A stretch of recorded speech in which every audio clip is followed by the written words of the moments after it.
All right, what the heck is going on, everybody? Welcome back to another episode of You Know What It Is. It's Form Check Friday. We take your videos, put them up on the screen behind me, I critique them, and tell y'all how to do better, okay? If you're interested in submitting, there's a video on how to submit linked in the description box below. Check that out. Also, make sure to check out the Calgary Barbell app, also in the description box below, if you're looking for a fantastic program library, access to myself and the other Calgary Barbell coaches, all of that good stuff. Now, that being said, we're going to dive into the video we left off on last week. And this video is from Jennifer. So Jennifer has not had access to a gym. So as you can see, she's basically doing what she can. She's playing the cards she's been dealt. And, you know, I think it can be tough to critique technique because this equipment is just so not what we would use in a general training sense. But nonetheless, we'll give it a shot. So let's take a look here. Can we see it in the rack? Yeah. So I would say, you know, if you can, move the grip out like a tiny little bit, because as you can tell when we get to the bottom, like when the bar's on your chest, we're way in here. Also, if the weight is that light, you can probably unrack it, bring it down, rest it on your chest, bring your hands out like right against the plates, do some reps, and then bring your hands back in on your chest. Like, you know, rest it on your chest, bring your hands back in, and then re-rack it. I would maybe get some blocks or something so you can actually practice having a little bit of leg drive, because yes, the bar, the rack, and, you know, the width and diameter of the bar is way less than ideal, but a bench is a bench is a bench, right? So if we can practice the setup and the leg drive and, you know, contributing leg drive to that nice big arch and keeping those shoulder blades locked in place, I think that could be useful. You could even take some of these other plates and just put them under your feet maybe. But to have something where you can put your feet all the way down, maybe, you know, wear an actual lifting shoe instead of Nike slides, which I get, but yeah, I mean, those are the things. So you want to think about what you can practice with the equipment. Like obviously the actual pressing, like it's probably A, not enough weight. It's probably B, you know, a very weird bar and you can't take a real grip on it, and et cetera, but you can practice your setup. You can practice your foot position. You can practice how you're contributing that leg drive into your setup and continuing to, you know, sort of maintain that arch position. So yeah, that'd be my recommendations for you, Jennifer. And hopefully you can get back to, you know, a more well-equipped facility sooner rather than later. All right, up next is Ashley. She's doing some deadlifts here.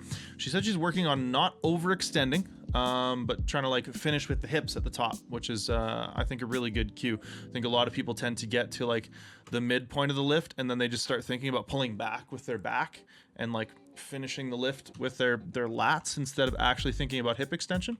So I think these are good cues. I think those are good things to be thinking about. I would probably widen your grip a little bit. I think that, you know, should you choose to compete, and you mentioned here that, you know, in the future you'd love to compete one day. You said you have a little bit of an issue with grip and calluses. So my first critique is going to be, I mean, we're gripping almost on the smooth here, if not entirely on the smooth, at least mostly on the smooth. So I would move your grip out just a bit so that you can get a little more of your hand on the actual knurling of the bar. That's going to help a lot in terms of grip, and it's also going to help you get, you know, get your back a little bit more set. When we grip really close on the deadlift, it can be really hard to get your shoulders into a good position, whereas if we widen up slightly, it's a lot easier to kind of like set your shoulders in your setup. Now the other thing I was noticing here, let's see if I can pick it out, is that as you're starting the lift, you're still trying to start by pulling back, right? So it looks like we're in a decent position. I think you could drop the hips a little bit more, and get your torso just a little bit more upright. So like allow those knees a little bit forward, put some pressure on the front of your foot as well, and get your torso just a little bit more upright. And then when you start the lift, right now it looks like your first and initial feeling is to pull back. And the way that you're thinking about starting the lift is to pull. And I know it's kind of like misconstrued, because the deadlift is often called, you know, doing some pulling. What are you doing today? I'm pulling. Think about pushing, right? Think about the feeling of trying to like leg press the floor away, if that makes any sense. And that is also going to help you get, a little bit more of the hips and legs and that kind of stuff biased. So this rep here, especially as you start, you're trying to like curl with your back. You're further extending your back as you start the rep, right? If we watch this right here, see how the first movement is not at all from the lower body. It's your head coming up and extending your back and like pushing your chest out. Keep the trunk patient. Just push the floor away. I think that's the way to do it. And I think that's also going to speed you up off the floor a little bit. I think it's going to make you a little bit quicker off the floor, which I think, is going to be really beneficial in the long run. Now we have Liam doing some squats. So this is 320 pounds, which he says is a PR. He's 18 years old, 6'3", and 195 pounds. So not a whole lot of context to go off of, but this is what we got. So first things first, can't really see it here, but I do think we could get the bar a little lower on the back. Being a pretty long guy, one of the things that's going to benefit us is shortening this big old lever, right? Because right now we have from here to the hips. What if we move the bar down a little bit and we had from here to the hips? Shorter lever, ideally, is going to give you an advantage in terms of how much you have to put into the bar to move it, to stand it back up, right? So the next thing is when we get to the bottom here, what's happening is everything's shifting forward. Like you're kind of going forward into the bottom instead of down into the bottom and then back up. And what I mean by that is that you can see there's a big shift of like, okay, we're lowering the bar here, and then we get to the bottom and it comes forward, and then we stand the bar up way out here. So I think we're coming forward on the feet. I think we could widen the stance. I think we could squat a little tighter. Like you're probably at depth about there, and we go a solid like 1.5 inches deeper. And that's when things start falling forward.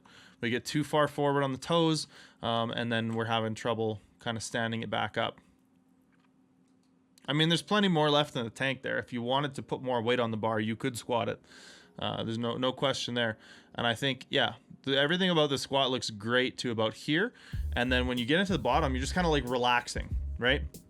You're just kind of letting go of your tension, letting everything fall into the bottom, and then trying to get back up from there. I want you to think about creating a more intentional bottom position.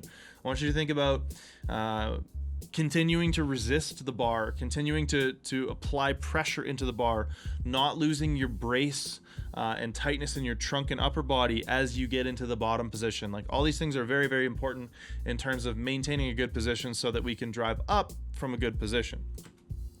So that would be my critique there.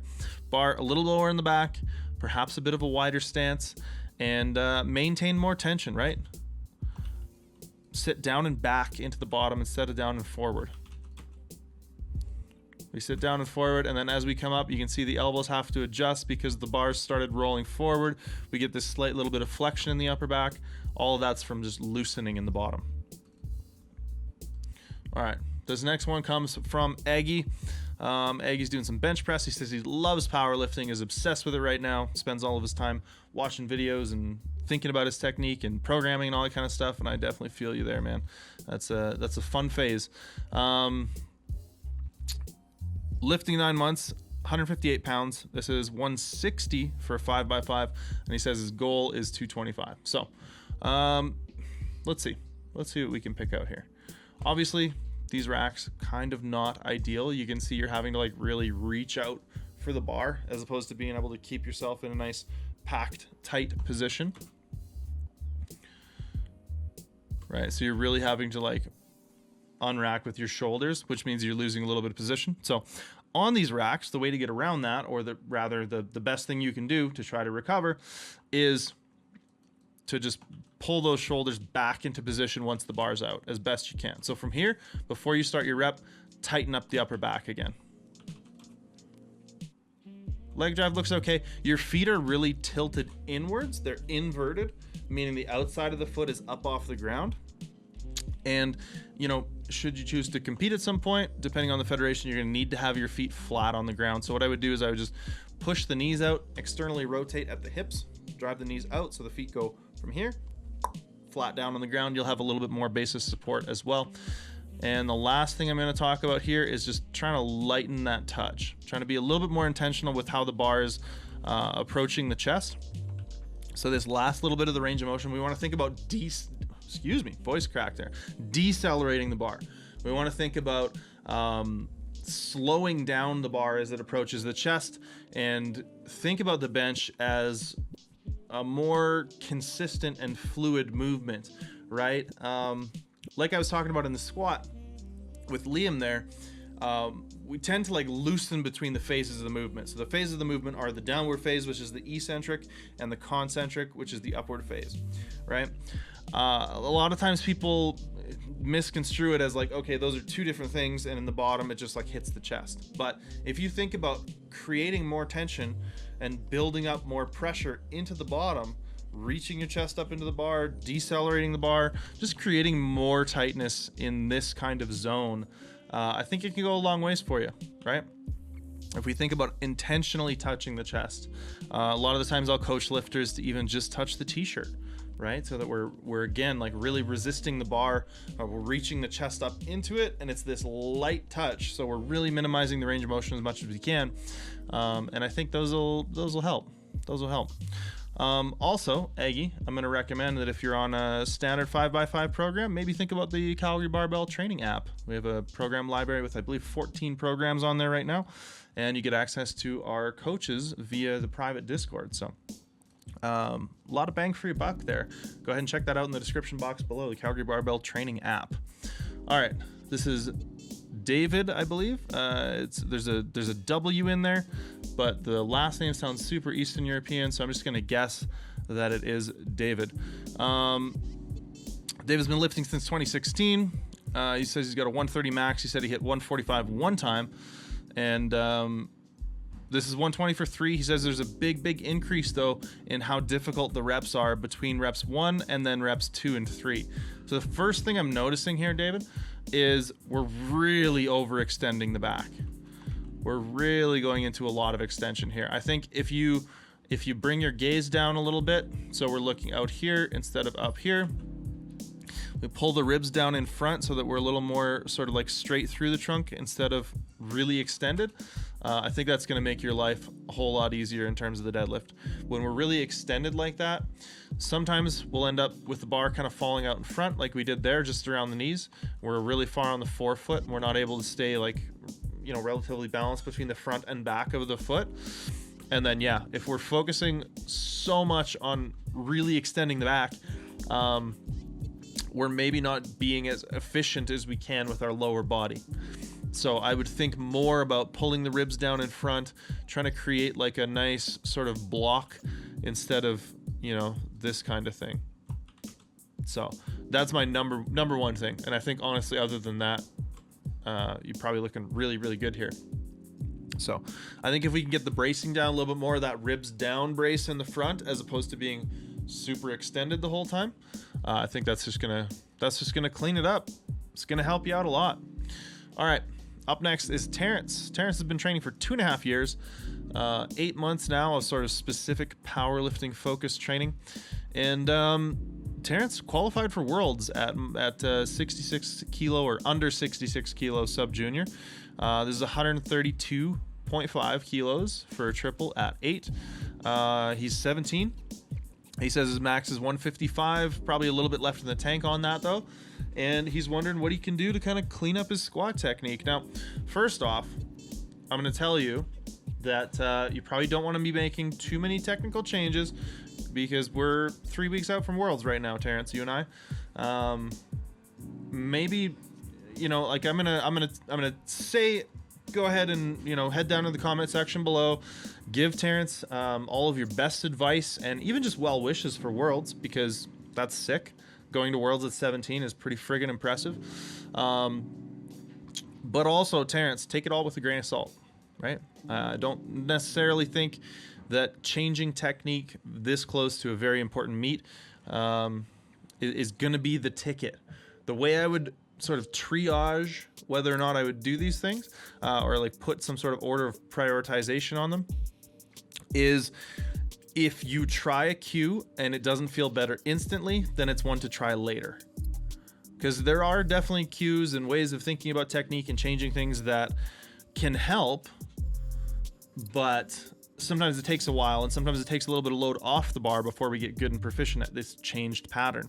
So unless you find something that changes your technique that feels better instantly, then I would put it on a list and think about it afterwards. But anyways, that being said, I want everybody to head down in the comments section below. Give your critiques for Terence, and like I said, well wishes for Worlds, because that's sick. And yeah, we'll see everybody in the next video next week. Don't forget to check out the Calgary Barbell Training app, and we will see y'all there. Bye-bye.